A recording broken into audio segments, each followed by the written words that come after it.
Como nós estamos pregando em Pentecostes, não poderia ser diferente, né? Eu vou falar sobre o Pentecostes, mas o tema da mensagem de hoje é o ministério do Espírito Santo. Eu queria começar essa mensagem pedindo que você faça um exercício de imaginação. Imagine que você receba uma carta, um e-mail, dizendo assim: você foi contemplado com uma herança, porque um parente seu muito distante morreu, não tinha herdeiros, e você vai receber toda a sua herança. E você descobre que é uma herança extraordinária. Como é que você se sentiria? Quem ia dar um glória a Deus aí? Alguns iam dizer, resolveu minha vida, né? Mas eu sinto dizer para vocês que isso é altamente improvável. Mas eu quero falar para vocês de uma herança, de um e-mail como esse, ou uma carta dizendo que você tem uma herança, que Deus deixou para você lá no livro de Romanos, no capítulo 8. Os primeiros 11 versículos falam daquilo que Jesus fez por nós. Então, o primeiro aspecto dessa herança é a nossa salvação e a vida eterna em Cristo Jesus. Mas a partir do versículo 12, Paulo começa a falar sobre o ministério do Espírito Santo nas nossas vidas, a grande herança que recebemos de Deus. Quando eu fui pedir a Deus que me desse uma palavra a respeito do Pentecostes, normalmente a gente prega todo ano em cima dos dons, do poder, para testemunhar, mas hoje eu quero falar aquilo que o Espírito Santo quer dizer para você. O poder e o ministério do Espírito operando dentro de você. Ao invés de eu focar, portanto, o ID, que é super importante, e os dons e a manifestação do poder de Deus, que são totalmente verdadeiros, eu quero focar para vocês o ministério do Espírito Santo na sua vida, no seu coração. Amém? Então a gente vai fazer aqui algumas reflexões. Estou procurando aqui, que escrevi tanta coisa, gente. Estou procurando aqui o primeiro ponto. Tudo isso aqui é introdução, que eu já dei uma limada, né? Onde é que está o primeiro ponto? Enquanto isso, você olha para o teu irmão do lado e diga, Jesus te ama. E o pastor já encontrou aqui o ponto.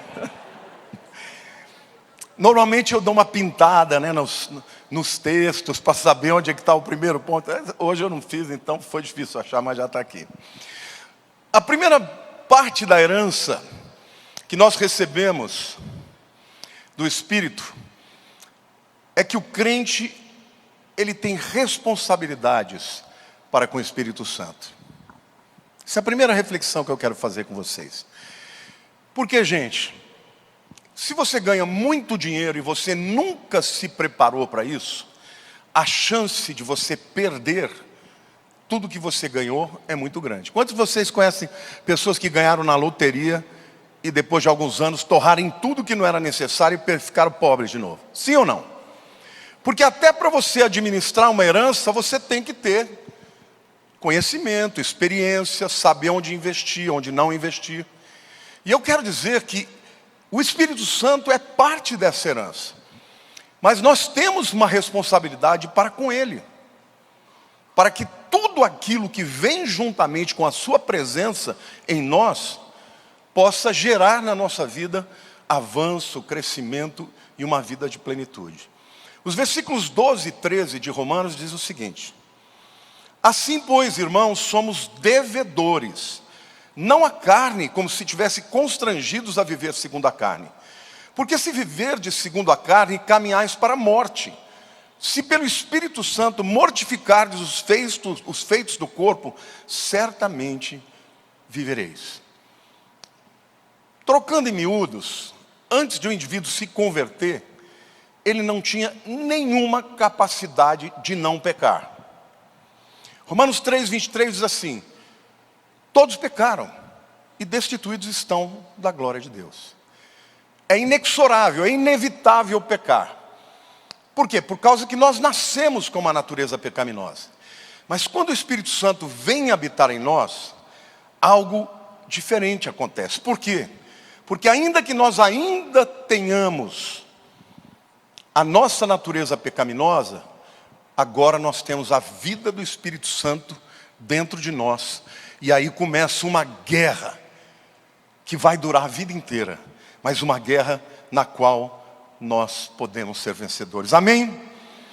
Então, quando Jesus veio e entrou na nossa vida através da pessoa do Espírito Santo, Ele não eliminou a sua natureza pecaminosa. Quantos aqui podem testificar que você ainda peca hoje? Eu vou fazer diferente a pergunta. Quantos aqui dizem que não pecam? Levante a mão, que eu quero conhecer o mentiroso.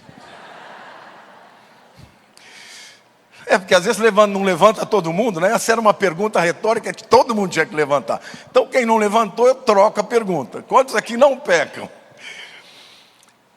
No entanto, gente, hoje nós temos a pessoa do Espírito Santo. E nós não precisamos necessariamente continuar pecando naquelas áreas de costume, naqueles defeitos de temperamento, nas tentações que nós temos. A gente vai aprofundar nisso, o trabalho do Espírito Santo.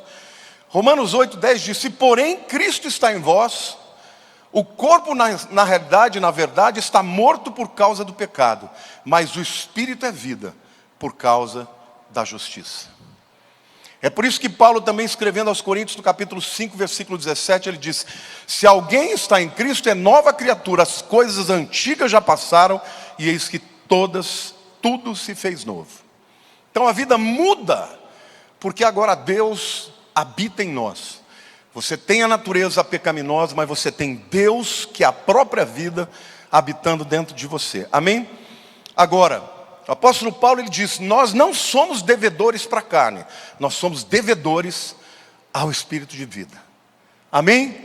Então é uma responsabilidade que o crente tem, de saber que quando ele tem o Espírito Santo dentro de si, ele precisa lutar com a ajuda do Espírito Santo para vencer a sua carne. A segunda parte da herança que a gente recebe quando o Espírito Santo habita em nós é que o crente, ele é fortalecido pelo Espírito Santo. O versículo 13 diz assim: porque se viverdes segundo a carne, caminhais para a morte. Mas se pelo Espírito mortificardes os feitos do corpo, certamente vivereis. Veja que aqui ele faz claramente uma contradição.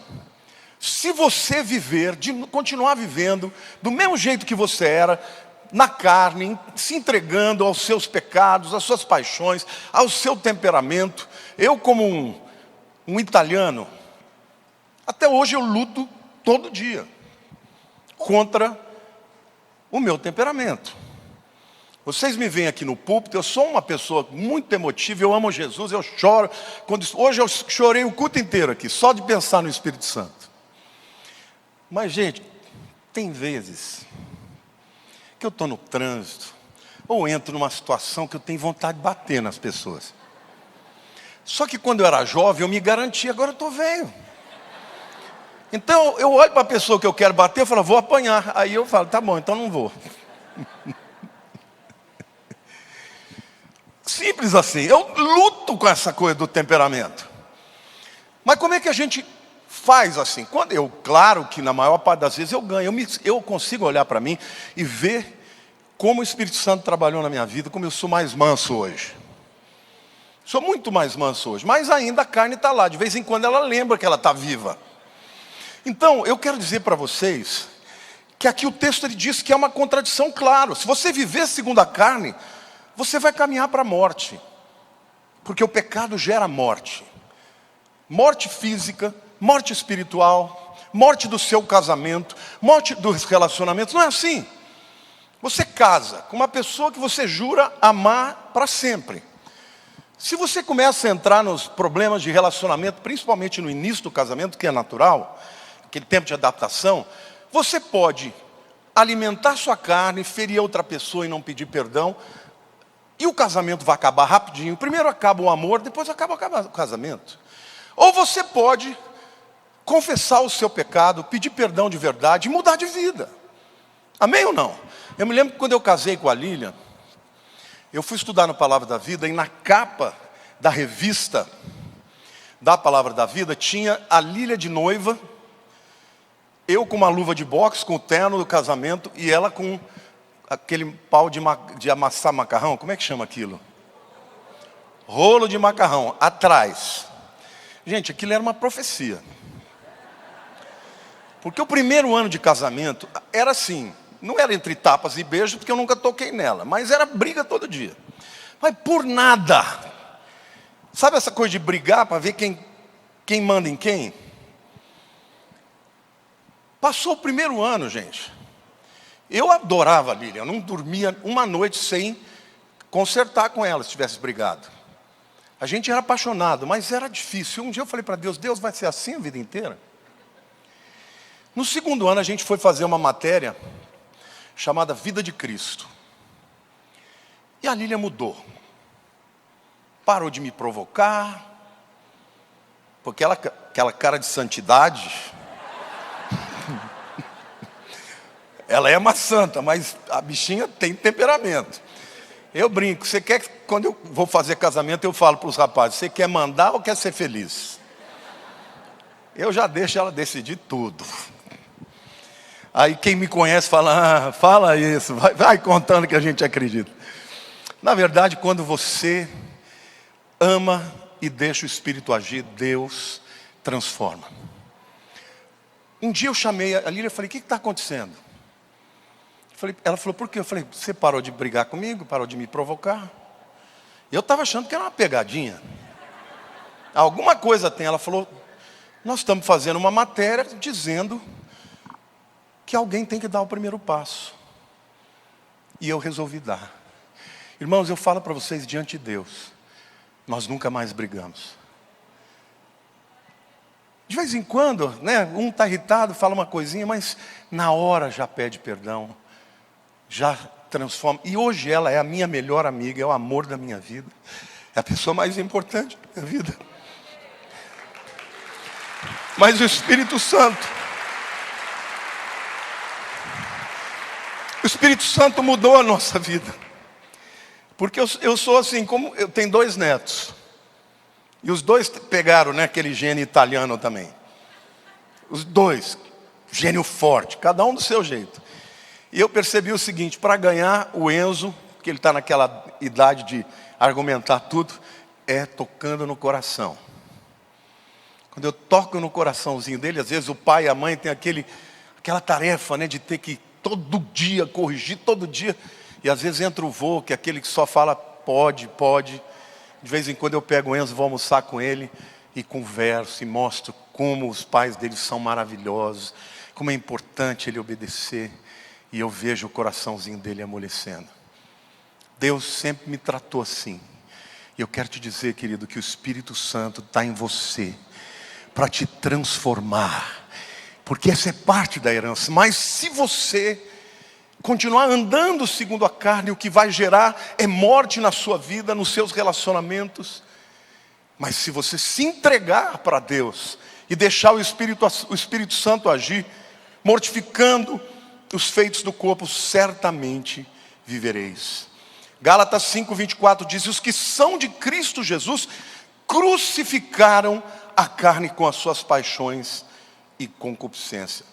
Gente, o apóstolo Paulo está usando a figura da crucificação, gente. A crucificação era um tipo de morte que os romanos faziam, para além de impor uma dor excruciante, esse é um termo que vem da cruz, né? Ex, que vem de cruciante, que vem da cruz. É aquela dor que não existe igual.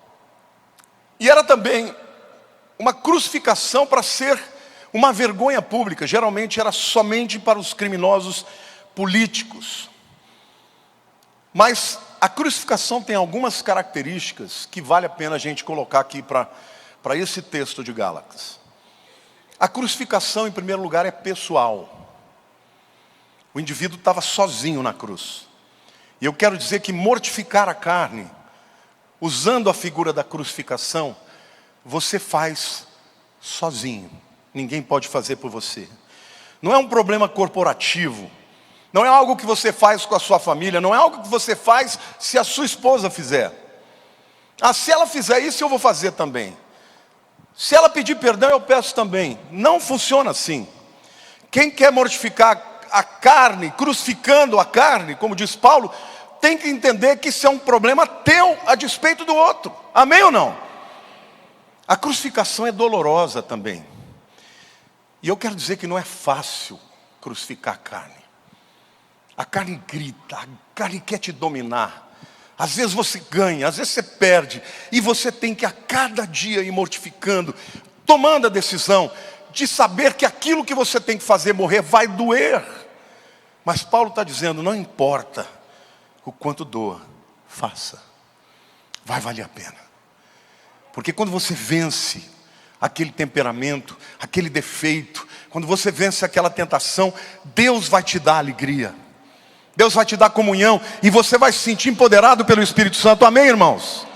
Então, essa é uma decisão que você precisa tomar, sabendo que, queridos, quando nós temos o Espírito Santo, Ele nos fortalece. Você não está lutando sozinho, você está lutando com a ajuda do Espírito Santo. Amém? A crucificação também era uma pena que não tinha retorno. Algumas vezes as pessoas eram espancadas, açoitadas, e elas sobreviviam. A crucificação não, ela gerava morte, não tinha volta. Por pior que fosse a dor, e os crucificados clamavam, pediam misericórdia, choravam, o final era a morte. Então aqui, quando Paulo está falando sobre crucificar a carne, significa que não podemos relativizar. Significa que não podemos voltar atrás. É uma decisão que você toma. Ainda que você caia, você levanta de novo. Ainda que você erre com a tua esposa, você pede perdão para ela e começa de novo. Não desista. Eu tenho esse defeito, mas eu faço bem aos outros. Essa é a desculpa que o diabo quer que você dê. Eu tenho esse pecado, mas um dia eu lido com ele. Não, lida agora. Crucificar a carne é agir até que Deus, pelo Espírito Santo, te dê a vitória. Amém? Não desistir. Tem que confrontar. E vai ser brutal algumas vezes. A humilhação que você vai ter que ter com a pessoa para quem você pecou, ou contra quem você pecou. Quando estamos falando da obra da carne, gente, logo as pessoas já pensam em sexo, né? E certamente. E hoje nós vivemos numa época em que você tem um inimigo terrível, que é a internet. Muita gente escrava de pornografia. Muitos pastores, graças a Deus eu não sou escravo desse negócio. Mas tem medo que me pelo desse negócio. Porque é igual droga. Você vai fumar um baseado, pensa que está tudo certo, daqui a pouco começa a cheirar uma carreirinha, depois vai para o crack, e aí é o demônio lutando contra você. Então a internet é igualzinha, a mesma área do teu cérebro que é ativada através da dopamina. E por isso tantas pessoas sofrem com isso. Pode ser o fofoqueiro. Tem gente, irmão, que não consegue deixar de falar mal dos outros. Conhece crente assim? Vamos compartilhar sobre a vida do irmão e pau no indivíduo. Tem gente invejosa que não consegue se alegrar quando o outro prospera. Tudo isso é obra da carne. Então, tem muita gente que eu não adultero. Mas é um demônio para falar do irmão, para destruir vida. Onde chega, divide as pessoas. E eu quero dizer para você que a obra da carne leva à morte. Morte interior, morte da alegria, morte dos relacionamentos, morte da unção. Mas hoje você tem a ajuda do Espírito Santo dentro de você, te dando vitória, se você deixar que Ele opere na sua vida. Amém?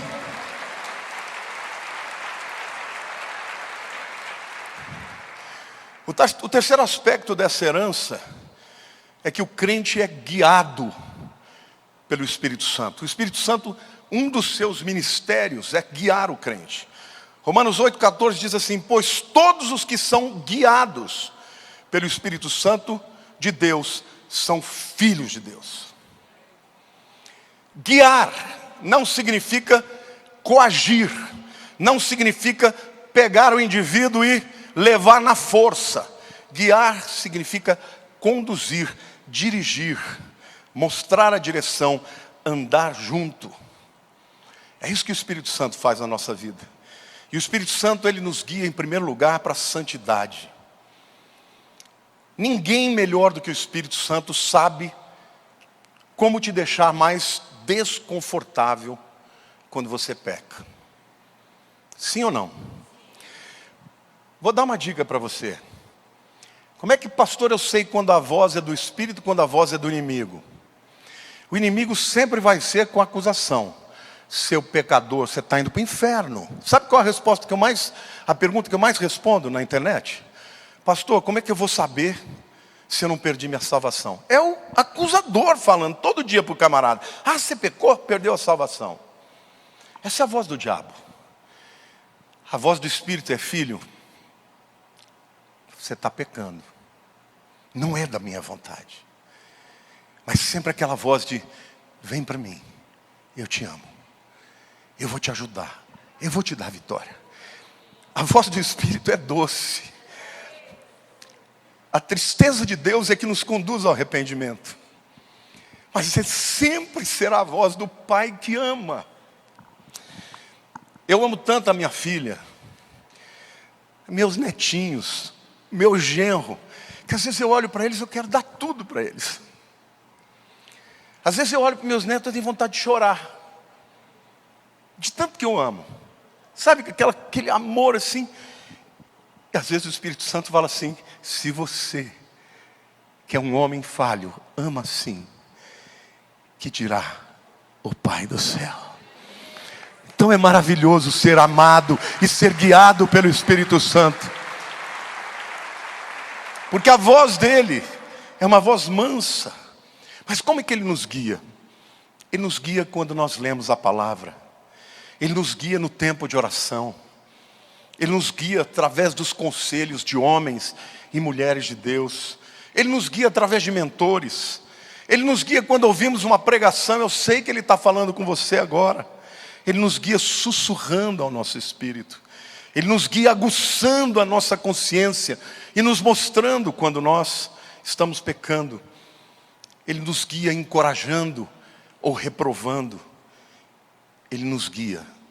Ele nunca nos obriga. Fala assim comigo: Ele nos guia. Ele nunca nos obriga. Essa coisa de dizer assim, é agora ou nunca, it's now or never, isso não acontece com o Espírito Santo. Se não fizer agora, já era. Não é o Espírito Santo, é a voz do demônio. Não tem essa coisa assim, faz agora ou então. Não é a voz do Espírito Santo.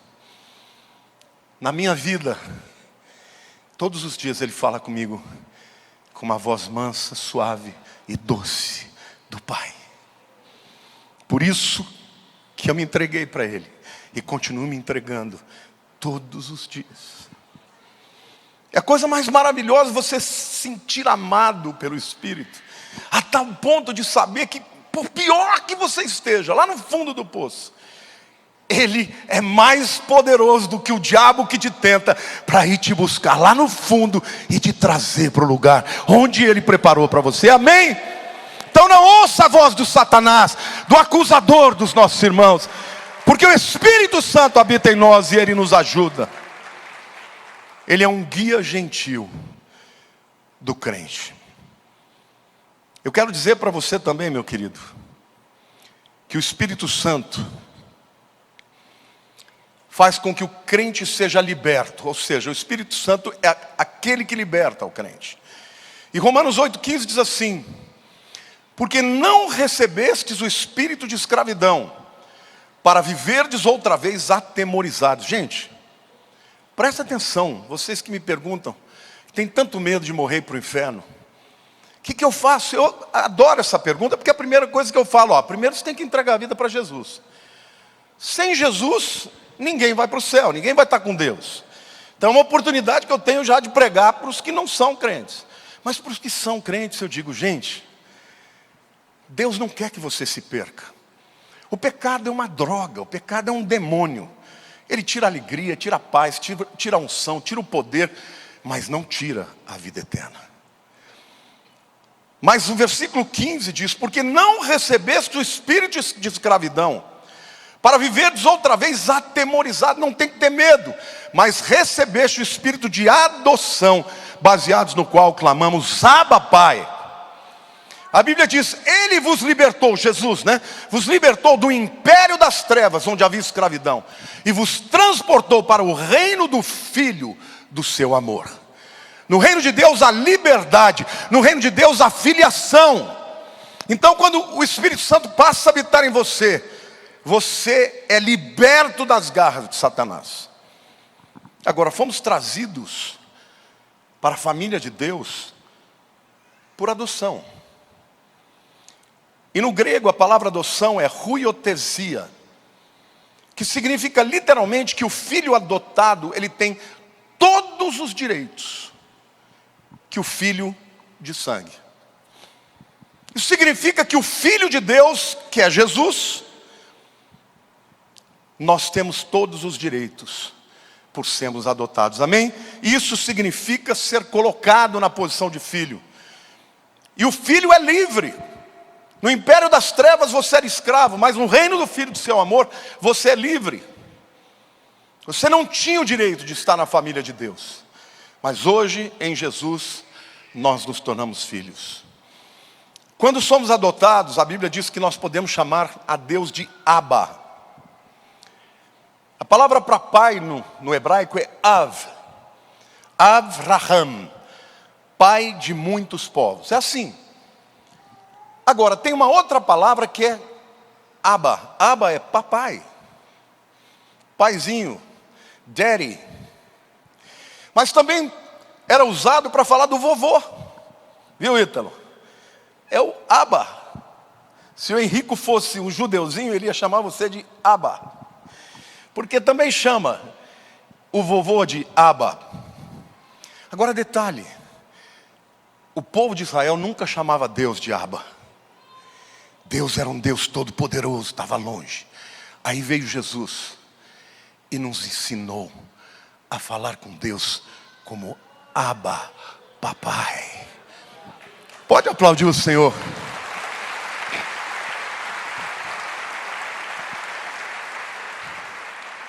A Érica me chama de paizinho. É tão gostoso ouvi-la me chamando de paizinho. E os meus netos me chamam de vovô. Gente, fala o vovô, eu falo, pode pedir que eu dou o que você quiser. Quem não foi vô ainda não sabe o que é a alegria de você amar um filho da sua filha. É uma coisa extraordinária. Foi Jesus que nos ensinou a chamar o Pai de Abba. Lá na oração do Pai Nosso, ele começa dizendo: Pai Nosso que estás nos céus. Jesus nunca chamou Deus de Av, ele sempre chamou de Abba. Então, embora a oração esteja escrita em grego, né, porque as cartas do Novo Testamento foram escritas na língua grega, Jesus não falava em grego, ele falava em hebraico. E quando ele nos ensinou a orar, Pai Nosso que estás nos céus, Abba Hashamaim, Pai Nosso, papai, paizinho querido que estás nos céus. Amém, queridos? Que presente é esse? O Espírito Santo entrou em você. Você pode agora entrar na presença de Deus e falar Abba. E a Bíblia diz que os anjos de Deus, eles não entendem o que é isso, porque a filiação, somente aqueles que foram redimidos por Jesus têm esta herança de ser o Filho de Deus, que pode chamar o Deus de Abba, de papai.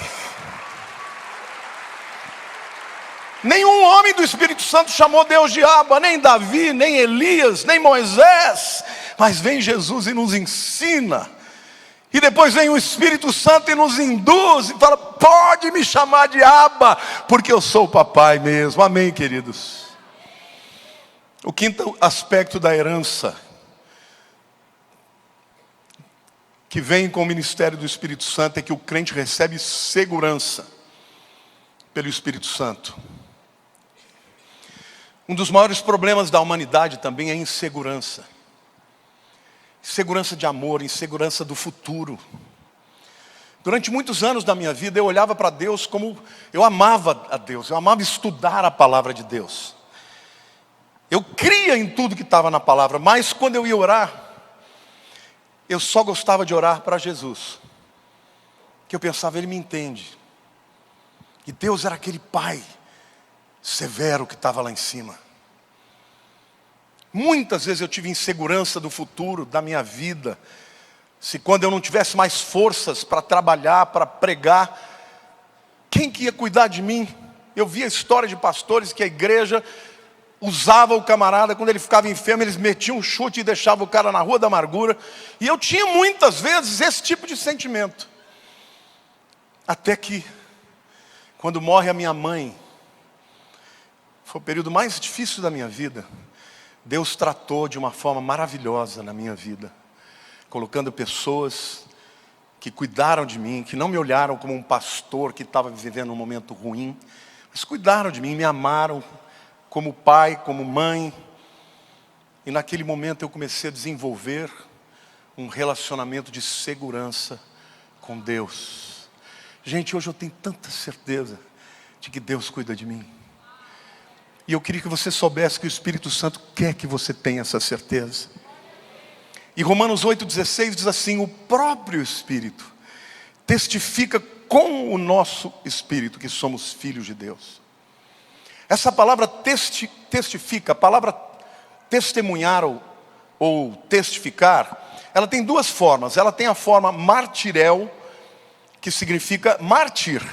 É aquele que morre pela sua fé testemunhando, né? Vem daí dessa palavra grega. Mas a palavra aqui é sim martirel. E essa preposição sim é uma preposição que significa junto de com. O que é uma sinfonia? Foné é som e sinfonia são vários sons juntos. O que é sinergia? Ergia ou ergon é trabalho. Sinergia é trabalhar em conjunto. Então esta preposição significa com, junto de. Aqui está dizendo que o Espírito Santo testifica com quem? Comigo, que eu sou filho de Deus. Então quando você fala assim, confessa a Jesus, eu creio em Jesus, fala assim, eu creio em Jesus como meu único e suficiente Salvador. E o Espírito Santo fala, amém. Vira para Deus e fala, Ele é teu filho, ela é tua filha, dentro de você. A Bíblia está dizendo que Ele testifica com você, que você é filho de Deus. Mas testifica para quem? Eu creio que é para a nossa alma, mas é também para o Pai. Ele é teu filho. O Bernardo, que eu batizei domingo, o Espírito Santo, quando ele fala, eu sou filho de Deus, ele disse, o Espírito Santo, é mesmo, Bernardo, você é. Eu testifico. Amém? Então diga assim, o Espírito testifica comigo.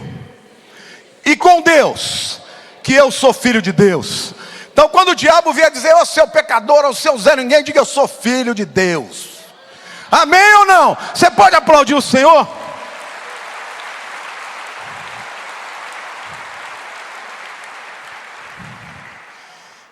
Por isso declare, confesse, e Ele vai testificar juntamente com você.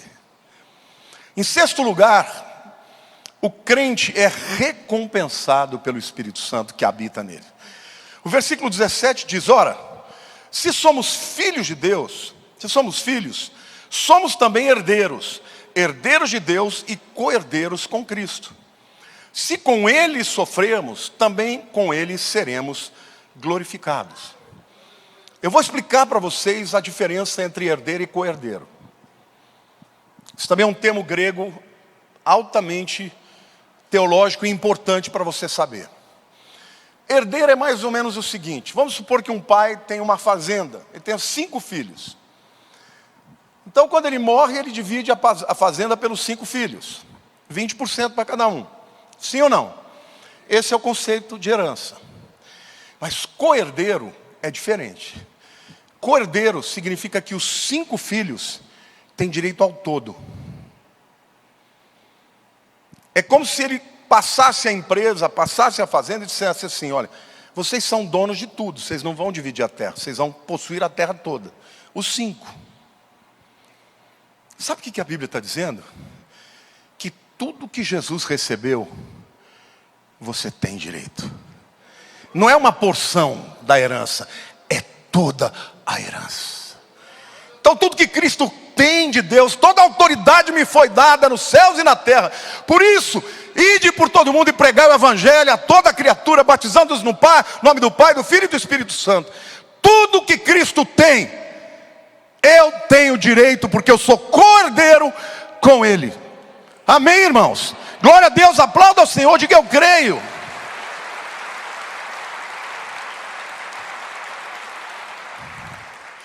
Primeira Pedro 1, 3 e 4 diz assim: bendito Deus e Pai do nosso Senhor Jesus Cristo, que segundo a sua muita misericórdia nos regenerou para uma viva esperança, diga esperança, mediante a ressurreição de Cristo dentre os mortos, para uma herança incorruptível, não vai acabar, sem mácula e imacessível, reservada nos céus, para vós outros. Queridos, dentro de algum tempo, todas as dores, todas as tentações, todas as lutas vão acabar. E nós vamos herdar a vida eterna e uma vida de gozo que nunca imaginamos. Por isso que 1 Coríntios 2, 9 diz, como está escrito, nem olhos viram, nem ouvidos ouviram, nem jamais penetrou no coração humano o que Deus tem preparado para aqueles que o amam. Quantos amam a Deus aqui? Você não tem ideia o que está reservado para você, o gozo, a alegria, a plenitude. Nós seremos como Ele é, porque o veremos como Ele é. Amém? Então, enquanto estamos aqui, tem guerra. Dentro de nós a guerra, mas também dentro de nós há o espírito de vida. Então o que Deus está dizendo para você é que você não é só filho, você não é só herdeiro, você é co-herdeiro. E como co-herdeiro você herda tudo que Jesus tem. Amém ou não? E eu quero concluir essa palavra fazendo uma pergunta para você. Quem aqui quer viver como co-herdeiro? É pela fé, querido. Durante essa vida, cada um tem a sua guerra. Todos nós temos. E a nossa vida, em alguns momentos, a luta é uma, em outros momentos, a luta é outra. Mas a Bíblia diz que nós temos um acusador dos irmãos que todo dia nos acusa diante de Deus. E também a mim e a você. Ou você vai crer na palavra, ou você vai crer na voz do tentador. Se você crê na palavra, você sabe que Jesus já pagou o preço de todos os seus pecados. Mas isso não é uma licença para que você viva uma vida de pecado. Não, porque o pecado torna a tua vida miserável. Isto é uma constatação de que Deus não só salvou você dos pecados passados, presentes e futuros, mas Ele te deu o Espírito Santo, que ministra na sua vida, para ajudar a vencer. Por isso que a Bíblia diz que a vereda do justo é como a luz da aurora, que vai brilhando mais e mais, até ser dia perfeito. É um processo que dura a vida inteira. Eu tenho ovelhas, estou vendo a Dona Pina aqui, ó. Dona Pina é uma santinha, gente. Desculpe eu falo dela, porque ela é uma inspiração para mim. É uma senhora que tem, não vou nem dizer a idade dela, por uma questão de respeito, embora pareça uns 30 anos mais nova. Continua elegante, bonita. Eu fui pregar na célula dela na terça-feira, gente. Ela tem uma célula há 24 anos. Ininterrupta. Ela ficou 12 anos na casa dela, recebendo mais de 100 pessoas na casa dela. Chegou até 200 pessoas dentro da casa dela. Até que o condomínio mandou embora. Falou, aqui não dá mais. Pensa que ela parou? Não. Ela abriu uma célula no clube português. Ficou mais 12 anos. Agora eles vão construir um prédio lá. Vai sair de lá, já arrumou outro. Porque ela entende que aquilo é uma forma dela expressar o amor de Deus. Ela acorda todo dia 3 da manhã para orar pelo caderninho. Gente, eu brinco. Lá no céu eu vou ter que olhar de lupa para ver a Dona Pina. Tão perto que ela vai estar na sala do trono. Mas você e eu também estaremos lá. Charles Spurgeon certa vez falou, olha, quando eu chegar no céu eu vou ter 3 surpresas. A primeira é que eu vou encontrar gente que eu nunca imaginei que eu ia encontrar. A segunda é que eu vou deixar de encontrar alguns que eu achava que ia estar lá. E a terceira surpresa é que eu vou estar lá. Glória a Deus. Glória a Deus, irmãos. Aqui não é meu lar, um viajante sou. Meu lar é lá no céu, Jesus já preparou. Avisto no portal um anjo a chamar. Meu lar celestial espero logo entrar. Breve verei Jesus vindo em glória para levar-me aos céus. Breve verei Jesus indo em glória para levar-me aos céus. Já pensou que delícia, gente? Um dia você está lá andando no meio da rua, às vezes pensando em alguma luta, em algum problema, de repente, uai, o que é isso? Que lugar é esse? E você vai ver aquela multidão de pessoas adorando e Jesus vindo buscar a sua noiva. Aleluia! Glória a Deus! E hoje nós temos o Espírito Santo dentro de nós, nos ajudando, intercedendo, testificando. Então, meu querido, ouça a voz do Espírito. Você quer viver como cordeiro? Ou quer viver como um escravo? O diabo quer que você não creia em nada do que Deus te deu como herança. Mas o Senhor quer te dar a vida plena. Há muitos crentes que vivem com sentimentos de inferioridade, com inveja, presos ao pecado, acreditando que não conseguem viver uma vida melhor. Mas você é co-herdeiro com Cristo. O Pentecostes é mais do que o poder do Espírito para fazer a obra exterior. O Pentecostes é a presença do Espírito na minha vida, me empoderando, me levando para o caminho certo, me levando para a vontade de Deus. É Ele quem pode restaurar todas as coisas, tuas feridas, seus traumas, as suas lacunas. É Ele quem quer fazer isso na sua vida. Amém? Eu quero pedir que você, nesse momento, feche os seus olhos.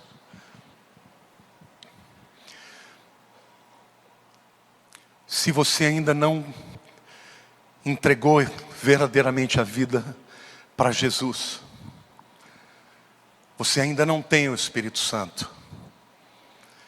Você pode ser um simpatizante do Evangelho, você pode achar lindo o Evangelho, pode se emocionar com o Evangelho, mas se você não invocar sinceramente e verdadeiramente Cristo para ser o Senhor da tua vida, você não sabe o privilégio de ter essa herança da pessoa do Espírito de Deus e o seu ministério na sua história.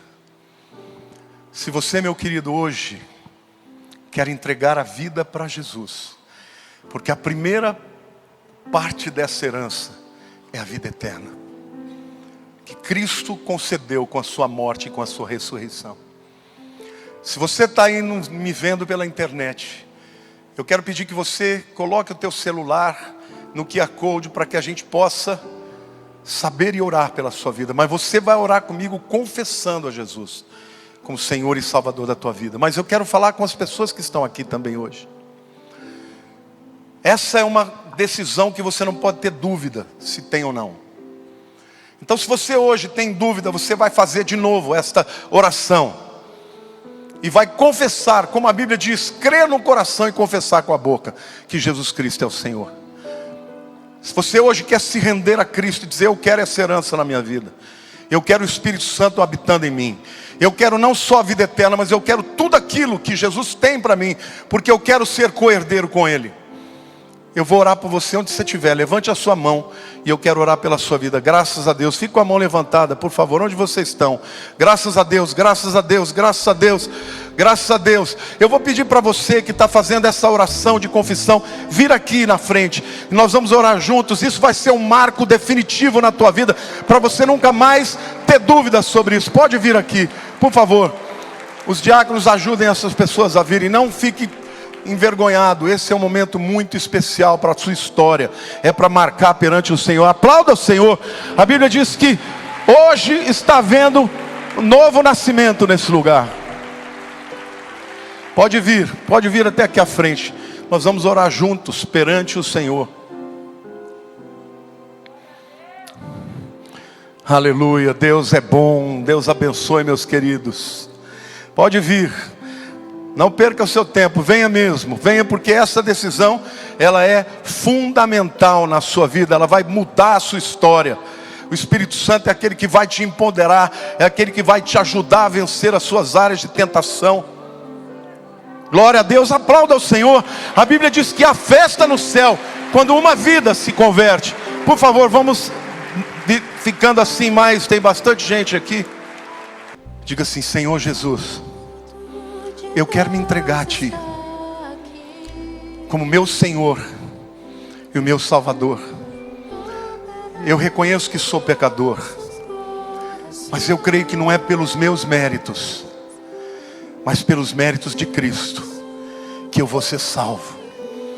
Por isso eu creio que hoje, Senhor, o Espírito Santo entra na minha vida e passa a habitar e ministrar sobre a minha vida e transformá-la, me guiando na Tua presença, na Tua vontade.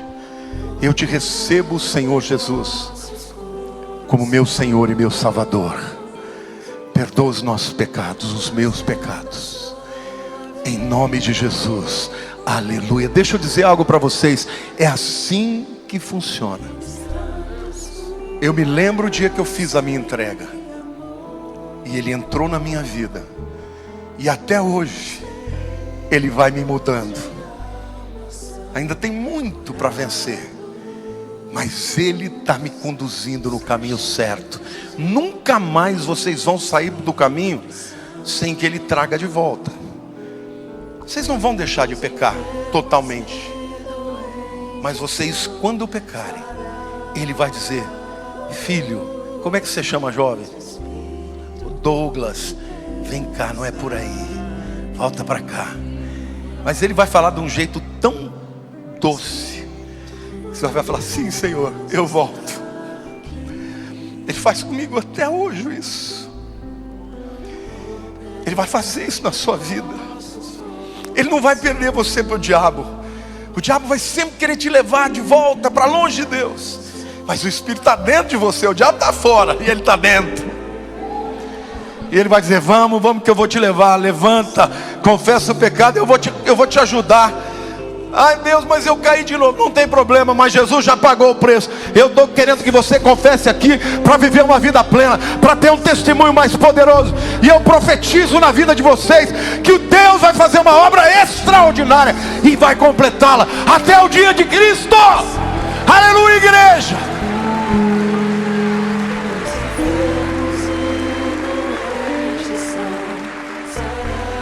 Até um pequenininho está levantando a mão aqui.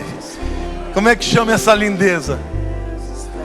Lucas. O Lucas, Jesus já está entrando na vida dele também. Olha que sorriso. Que coisa linda, irmãos.